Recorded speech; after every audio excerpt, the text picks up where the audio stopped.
Hi, and welcome to Carolina Varsity's Week 2, 2015 look at the West Charlotte at West Mecklenburg football game. I'm Dale Ross. I'm the pet man, Matt Morrow. And Matt, West Meck is hosting West Charlotte. This is the Battle of the West Side.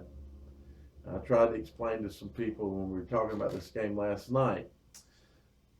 Harding was a big rival, but we could go out and hang out with Harding after a ball game.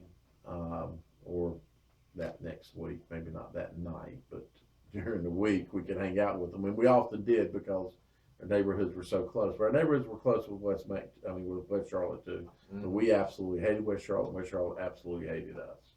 There was none of this friendly rivalry stuff. It was all bitter hatred, and and I imagine it, and I know it still exists because they had some issues at a game at the last time I was at West Mac 2 years ago. There was issues at that game.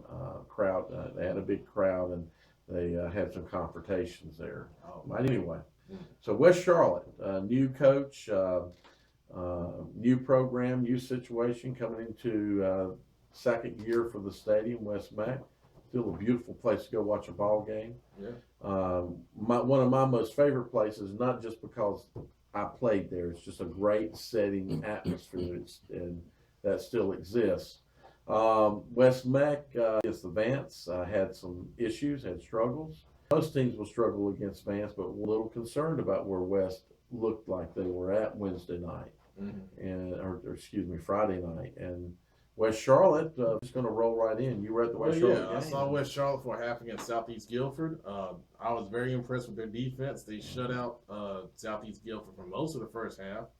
10-2 ball team from last season runs the wing T, so they're going to get a different look at West Mac, more of a spread team with the athletes. But I think that plays into the hands of West Charlotte more so than the wing T did. West Charlotte has athletes on both sides of the ball. Offensively, they run a 3-wide look with split back shotgun looks. Both of their running backs, number 3, number 33, run the ball hard. Number 3 is their home run hitter.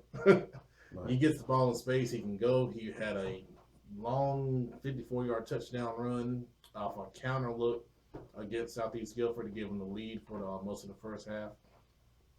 Quarterback, the same kid last year, Isaiah Cole. He can get out the pocket. He's athletic. They kind of simplified the offense with that one formation with them. Everything they do that I saw came off of that, run and pass. Their receivers can get behind you. I think with a little more, practice and reps, Cole can hit some deep balls, down the field to keep people honest from stopping those running backs, because those guys really make their offense go. They have, good size up front. They don't have a lot of depth, with that size, but they have good size on the lines. Their defense, what really caused Southeast Guilford problems for a while was line stunts up front. I was on the Southeast Guilford sideline. Their linemen were coming off talking about, the line stunts West Charlotte's front was doing. And they're really quick off the ball. Their linebackers read their keys well, and that's a reflection of their coach, Coach Hart, who I was very impressed with. Motivating the kids, coming off the field during timeouts, correcting issues right there on the spot. I think they got a good one. Okay. With West Mech, they're going to have to control that defensive front to have a chance here. I think you have to try to get outside if you're West Mech. Running up the middle against West Charlotte's not the best idea. We've talked about West Mech. Do they have the linemen to complement the speed they have? Do you think they have the linemen right now? The thing that West can do is they do have kids that can, so they got to speed the athletes to be able to do that. To get into to be able to get into those areas, you got to have a line to either, if you're using the a pass to to get you there, you got to have a line that can allow that to happen. Now, of course, a lot of times those plays are short, quick plays, right? So. it's hard to say because Vance is such a good team and they're fast and they're Right. big. They're sort of big. They're bigger than most of our high school team. They're not Mallard Creek big across their D lines, but they're strong. Coach Brand's a strength guy, and they were already strong, before. So